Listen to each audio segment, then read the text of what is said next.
নমস্কার বন্ধুরা, আমি ঝুমা। আমার চ্যানেলে সবাইকে স্বাগত। আজকেরও আরও একটা দারুণ রেসিপি নিয়ে এসেছি বন্ধুরা আপনাদের সামনে। রেসিপিটি হলো ইলিশ মাছ ভাপা। এই ইলিশ মাছ ভাপা কিন্তু খেতে অসাধারণ লাগে বন্ধুরা। গরম গরম ভাতের সাথে কিন্তু আর কিছু লাগবে না। আমি কিভাবে বানিয়েছি আপনাদের কাছে শেয়ার করেছি। আপনারাও ঠিক এইভাবে বাড়িতে একবার বানিয়ে খেয়ে দেখুন। আশা করি আপনাদেরও ভালো লাগবে। আর ভালো লাগলে বন্ধুরা একটা লাইক, শেয়ার, কমেন্ট করতে ভুলবেন না। বন্ধুরা, প্রথমেই আগে দেখাচ্ছি, আমি একটা মিক্সার বাটি নিয়েছি। বাটির মধ্যে আমি কালো সর্ষে নেব। সর্ষেটা কিন্তু প্যাকেটের সর্ষে, খুবই পরিষ্কার। লুজ সর্ষে হলে আগে ধুয়ে নেবেন ভালো করে। 2 চামচ সর্ষে দিলাম। 3 চামচ সর্ষে দিয়েছি। সর্ষের মধ্যে আমি 4টে কাঁচা লঙ্কা দেবো। অল্প একটু নুন দেবো।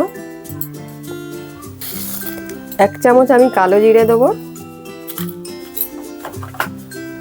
অল্প জল দিয়ে আমি খুব ভালো করে মশলাটা মিহি করে পেস্ট করে নেব। সর্ষেটা খুব ভালো করে আমি বেটে নিয়েছি, একদম মিহি করে।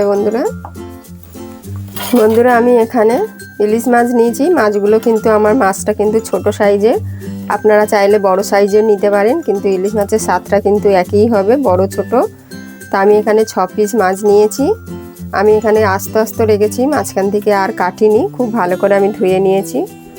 আমি এখানে আরও 2 পিস এক্সট্রা নিয়েছি। মাছগুলোকে এখন নুন হলুদ আমি ভালো করে মাখিয়ে নেব। আমি একটা কৌটো নিয়েছি, ওর মধ্যেই আমি একেবারে মাছগুলো নিয়ে নেব। সব মাছগুলো আমি কৌটোতে নিয়ে নিচ্ছি। মাছের মধ্যে পরিমাণ মতো নুন দেবো। নুন, হলুদ,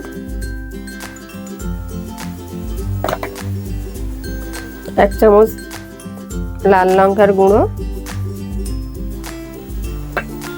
যে সর্ষেটা আমি বেটেছিলাম সর্ষেটাও দিয়ে দেবো।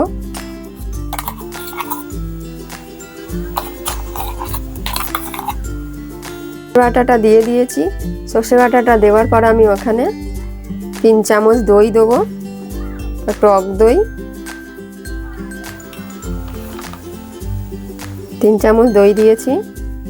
বন্ধুরা এখানে আমি আরও 1 চামচ দিয়ে দিচ্ছি, 4 চামচ দই দিয়েছি। এখানে 4টে কাঁচা লঙ্কা হাফ হাফ আমি চিড়ে দিয়েছি, এইরকম করে চিড়ে দিয়েছি। এবার আমি খুব ভালো করে মেখে নেব। খুব ভালো করে কিন্তু মিক্সড করতে হবে। প্রত্যেকটা মাছের গায়ে সুন্দরভাবে মেখে নিতে হবে। ভালো করে আমি মেখে নিয়েছি বন্ধুরা। মাছগুলো আমি সাজিয়ে নিয়েছি। 3টে এই দিকে মাথাগুলো দিয়েছি, 4টে ওই দিকে মাথা 4টে দিয়েছি। সুন্দর করে সাজিয়ে নিয়েছি। এখানে লঙ্কাগুলো আমি সাজিয়ে দেব। লঙ্কাটা আপনাদের পছন্দ মতন, ঝাল যেমন খাবেন তেমন দেবেন। এখানে আমি মশলা দেওয়ার জল আমি একটু দেবো, খুবই কম দেব। উপর থেকে এবার কাঁচা সর্ষের তেল দিয়ে দেবো। বেশ কিছুটা তেল দিয়ে দেবো।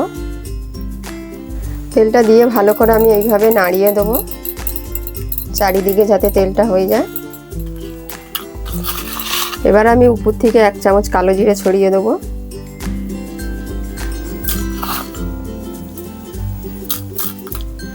সব কিছু আমার দেওয়া হয়ে গেছে বন্ধুরা। এবার আমি ঢাকা দিয়ে দেবো।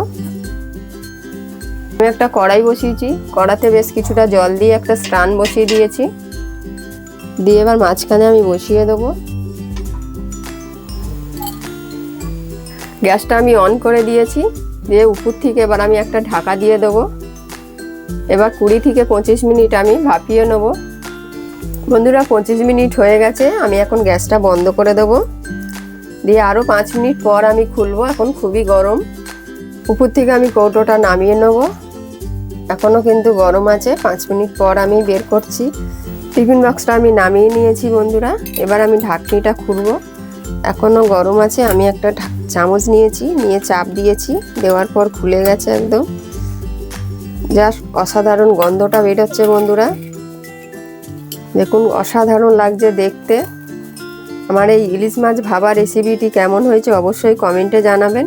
আর আপনারাও এইভাবে বাড়িতে বানিয়ে খেয়ে দেখুন। আশা করি আপনাদেরও ভালো লাগবে। আর ভালো লাগলে বন্ধুরা একটা লাইক, শেয়ার, কমেন্ট করতে কিন্তু একদম ভুলবেন না।